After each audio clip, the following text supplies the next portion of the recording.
नमस्कार।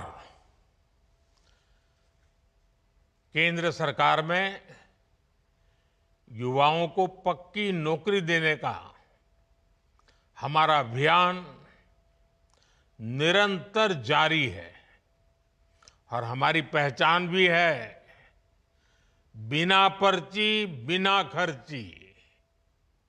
आज 51,000 से अधिक युवाओं को नियुक्ति पत्र दिए गए हैं।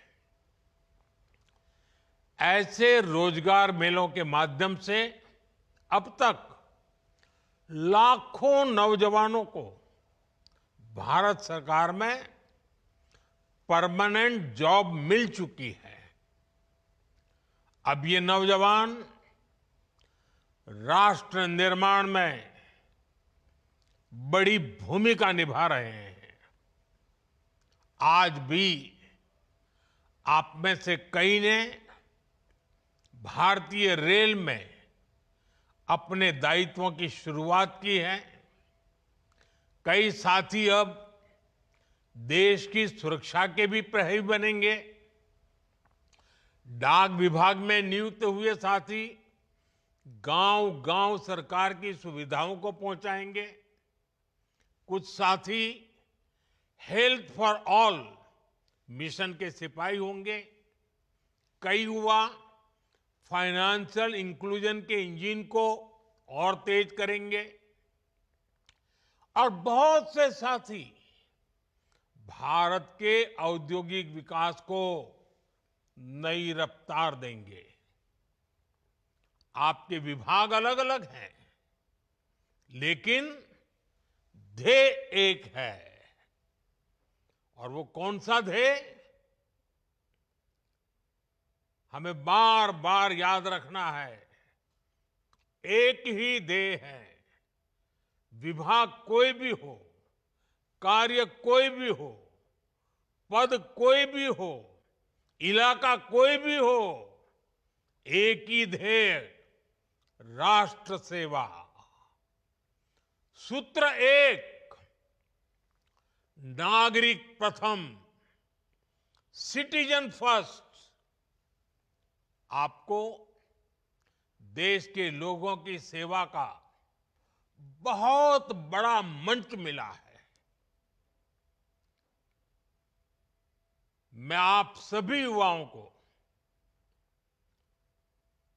जीवन के महत्वपूर्ण पड़ाव पर इतनी बड़ी सफलता के लिए बहुत बहुत बधाई देता हूं।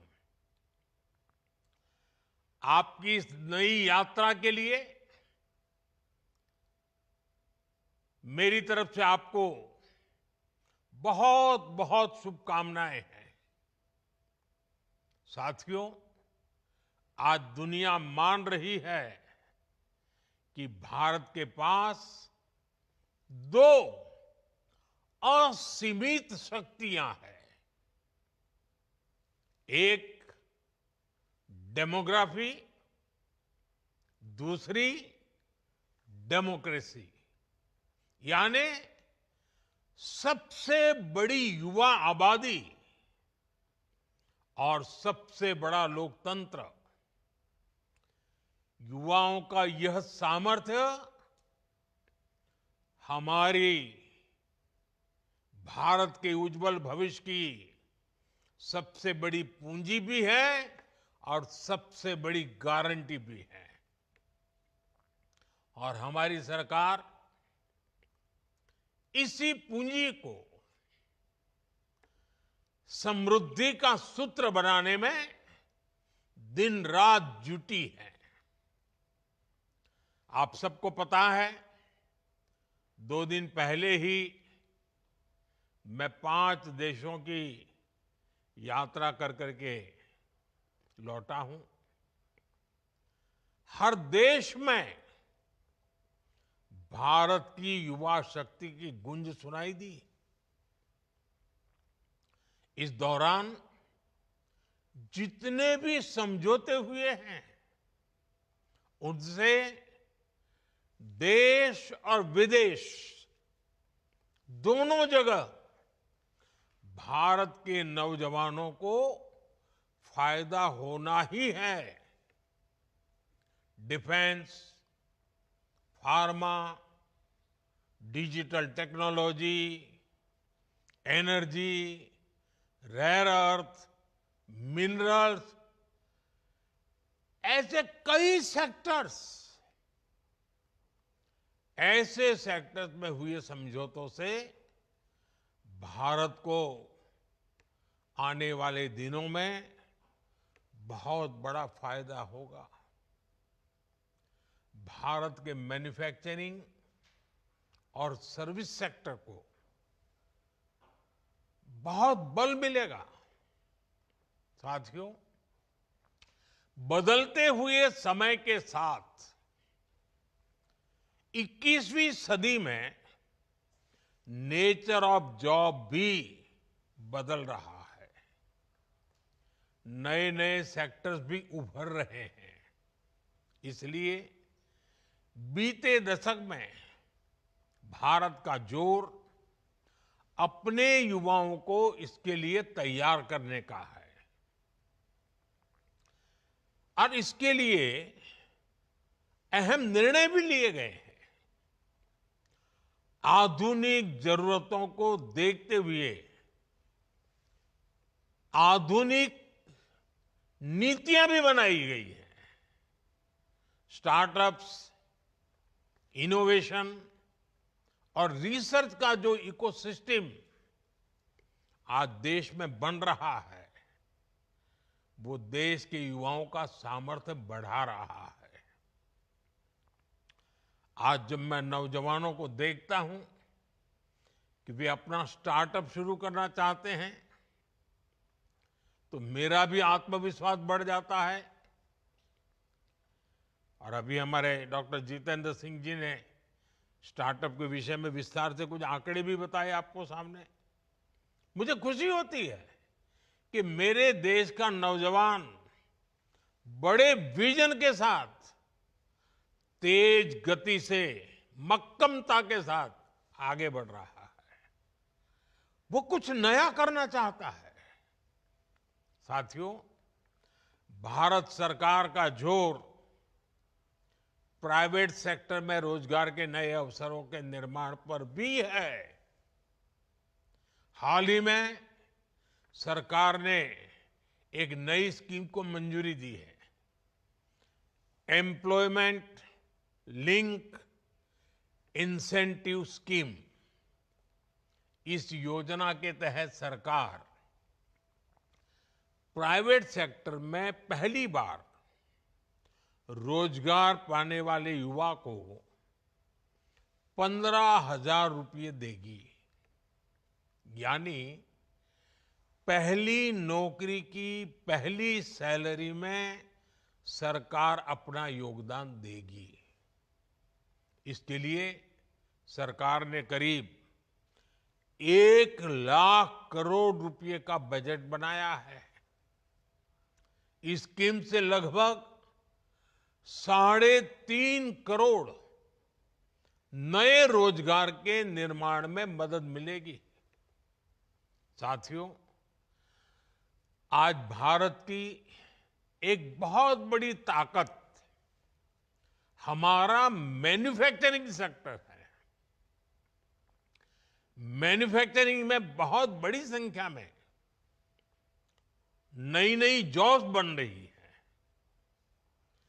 मैन्युफैक्चरिंग सेक्टर को गति देने के लिए इस वर्ष के बजट में मिशन मैन्युफैक्चरिंग की घोषणा की गई है। बीते सालों में हमने मेक इन इंडिया अभियान को मजबूती दी है। सिर्फ पीएलआई स्कीम से उससे ही 11 लाख से अधिक रोजगार देश में बने हैं। बीते सालों में मोबाइल फोन और इलेक्ट्रॉनिक सेक्टर का अभूतपूर्व विस्तार हुआ है। आज करीब 11 लाख करोड़ रुपए की इलेक्ट्रॉनिक्स मैन्युफैक्चरिंग हो रही है, 11 लाख करोड़। इसमें भी बीते 11 साल में 5 गुना से भी अधिक वृद्धि हुई है। पहले देश में मोबाइल फोन मैन्युफैक्चरिंग की 2 या 4 यूनिट थी, सिर्फ 2 या 4। अब मोबाइल फोन मैन्युफैक्चरिंग से जुड़ी करीब करीब 300 यूनिट्स भारत में है और इसमें लाखों युवा काम कर रहे हैं। वैसा ही एक और क्षेत्र है और ऑपरेशन सिंदूर के बाद तो उसकी बहुत चर्चा भी है, बड़े गौरव से चर्चा हो रही है, और वो है डिफेंस मैन्युफैक्चरिंग। डिफेंस मैन्युफैक्चरिंग में भी भारत नए रिकॉर्ड्स बना रहा है। हमारा डिफेंस प्रोडक्शन 1.25 लाख करोड़ रुपए से ऊपर पहुंच चुका है। भारत ने एक और बड़ी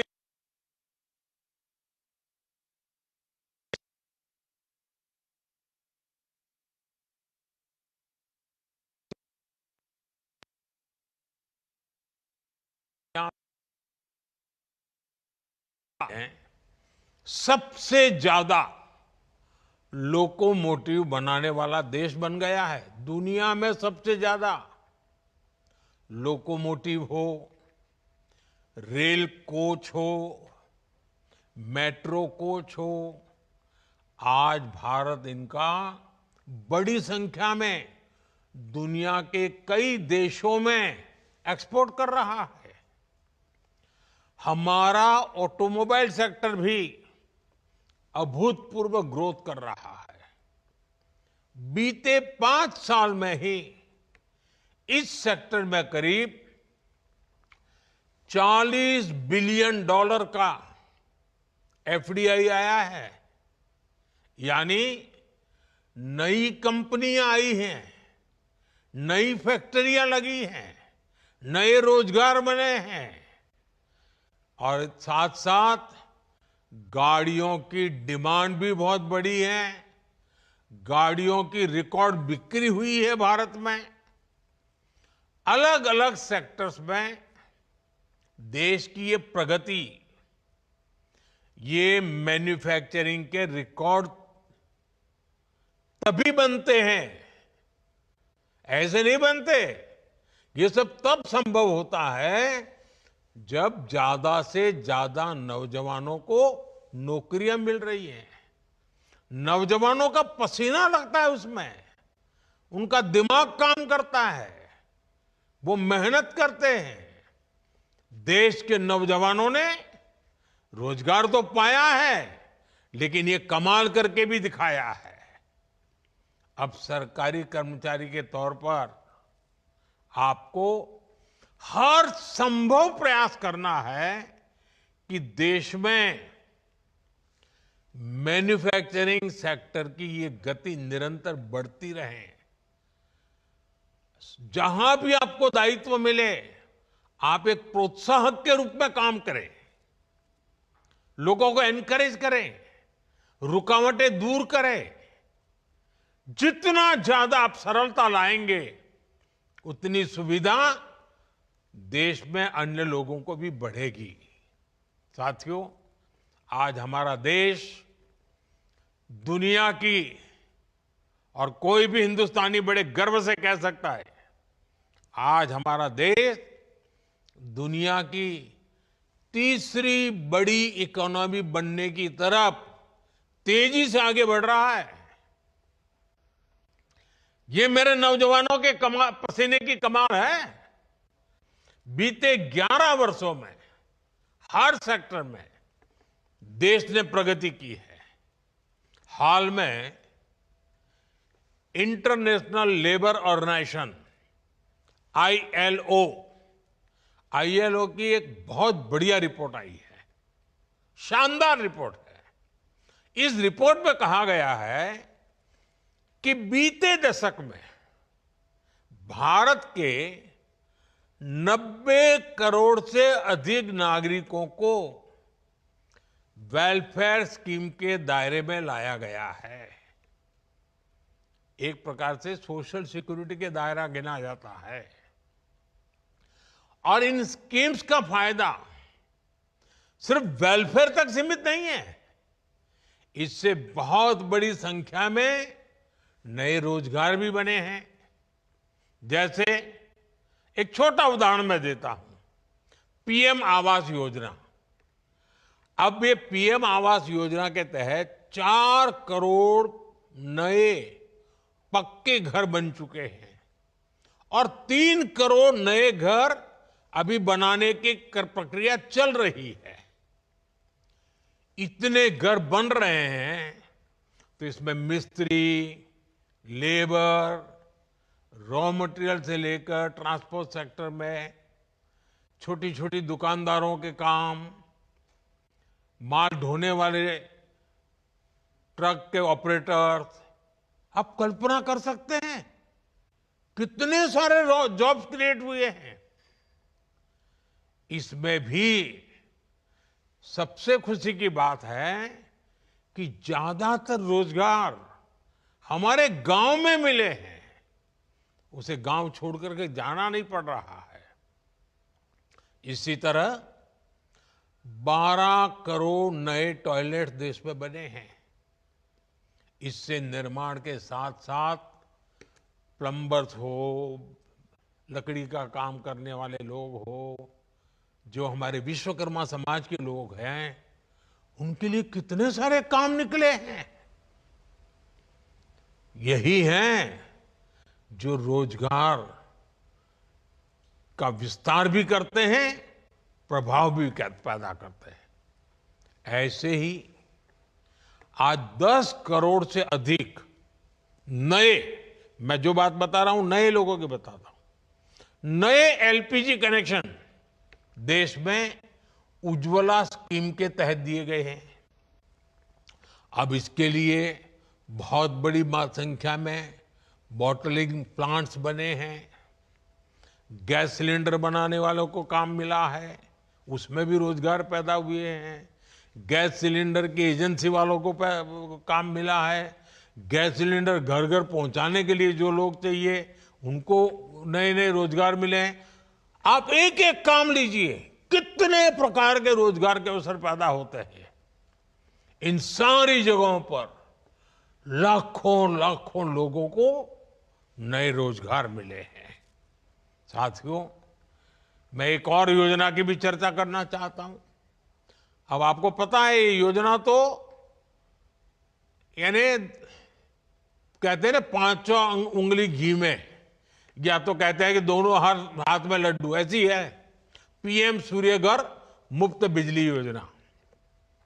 सरकार आपके घर की छत पर यानी रूफटॉप सोलर प्लांट लगाने के लिए एक परिवार को एवरेज करीब करीब 75,000 रुपए से भी ज्यादा दे रही है। इससे वो अपने घर के छत के ऊपर सोलर प्लांट लगाता है।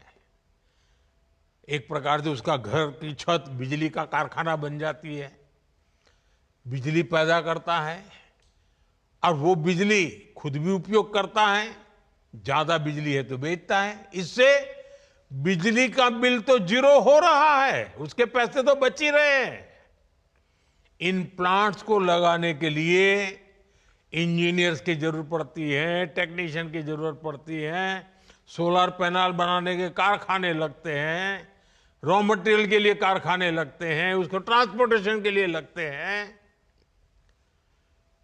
उसको रिपेयर करने के लिए भी पूरी एक नई इंडस्ट्री तैयार हो रही है।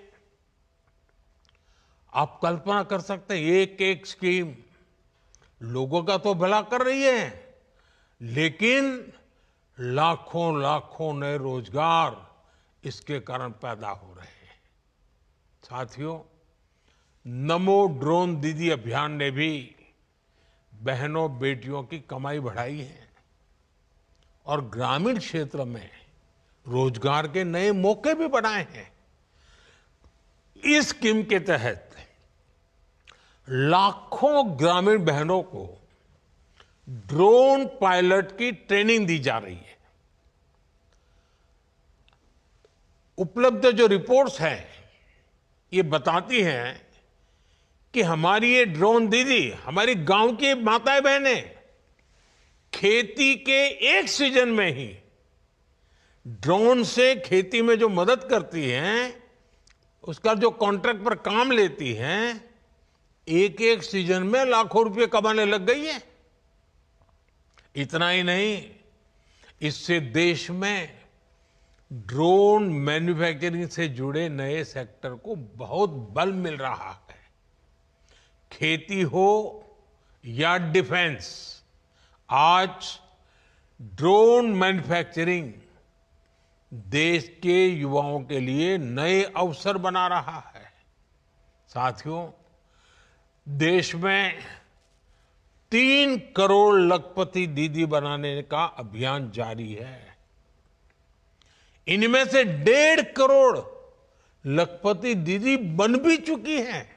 और आप तो जानते हैं लखपति दीदी के मेरे का मतलब है एक साल में कम से कम 1 लाख रुपए से अधिक उसकी आय होनी चाहिए।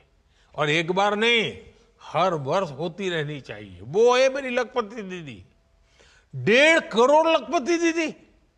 अब आप देखिए, गांव में जाएंगे तो आपको कुछ बातें सुनने को मिलेगी। बैंक सखी, बीमा सखी, कृषि सखी, पशु सखी, ऐसी अनेक स्कीम्स में भी हमारे गांव की माताओं बहनों को भी रोजगार मिला है। ऐसे ही पीएम स्वनिधि योजना के तहत पहली बार रेहड़ी ठेले फुटपाथ पर काम करने वाले साथियों को मदद दी गई। इसके तहत लाखों साथियों को काम मिला है। और डिजिटल पेमेंट के कारण आजकल तो हमारे हर रेहड़ी पटरी वाला कैश नहीं लेता है, यूपीआई करता है। क्यों? क्योंकि बैंक से उसको तुरंत उसके आगे की रकम मिलती है, बैंक का विश्वास बढ़ जाता है, कोई कागज की उसको जरूरत नहीं पड़ती। यानी एक रेहड़ी पटरी वाला आज विश्वास के साथ, गर्व के साथ आगे बढ़ रहा है। पीएम विश्वकर्मा स्कीम देख लीजिए। इसके तहत हमारे यहाँ जो पुश्तैनी काम है, परंपरागत काम है, पारिवारिक काम है, उसको आधुनिक बनाना, उसमें नयापन लाना, नई टेक्नोलॉजी लाया, नए नए उसमें साधन लाना, उसमें काम करने वाले कारीगरों, शिल्पियों और सेवादाताओं को ट्रेनिंग दी जा रही है, लोन दी जा रहे हैं, आधुनिक टूल दिए जा रहे हैं। मैं अनगिनत स्कीमें बता सकता हूं। ऐसी कई स्कीम हैं जिनसे गरीबों को लाभ भी हुआ है और नौजवानों को रोजगार भी मिला है। ऐसी अनेक योजनाओं का ही प्रभाव है कि सिर्फ 10 वर्षों में ही 25 करोड़ लोग गरीबी से बाहर निकले हैं। अगर रोजगार न मिलता, अगर परिवार में आय का साधन न होता, तो मेरा गरीब भाई बहन जो 3-3, 4-4 पीढ़ी से गरीबी में जिंदगी गुजार रहा था, जीवन के लिए एक एक दिन काटने के लिए उसको मौत दिखाई देती, इतना डर लगता था। लेकिन आज वो इतना ताकतवर बना है कि मेरे 25 करोड़ गरीब भाई बहनों ने गरीबी को परास्त करके दिखाया, विजयी होकर के निकले हैं। और ये सारे मेरे 25 करोड़ भाई बहन जिन्होंने गरीबी को पीछे छोड़ा है ना, उनकी हिम्मत को मैं दाद देता हूं। उन्होंने सरकार की योजनाओं का लाभ उठा करके हिम्मत के साथ आगे बढ़े, रोते नहीं बैठे। गरीबी को उन्होंने उखाड़ के फेंक दिया, पराजित कर दिया। अब आप कल्पना कीजिए, अब इन 25 करोड़ का कितना नया आत्मविश्वास होगा। एक बार संकट से व्यक्ति निकल जाए ना, फिर नई ताकत पैदा हो जाती है। मेरे देश में एक नई ताकत ये भी आई है, जो देश को आगे ले जाने में बहुत काम आने वाली है। और आप देखिए, ये सिर्फ सरकार कह रही है ऐसा नहीं है, आज वर्ल्ड बैंक जैसी बड़ी वैश्विक संस्थाएं खुल करके इस काम के लिए भारत की प्रशंसा कर रही है, दुनिया को, भारत को मॉडल के रूप में प्रस्तुत करती है। भारत को दुनिया के सबसे अधिक इक्वलिटी वाले शीर्ष के देशों में रखा जा रहा है, यानी असमानता तेजी से कम हो रही है, हम समानता की ओर आगे बढ़ रहे हैं। ये भी विश्व अब नोटिस कर रहा है।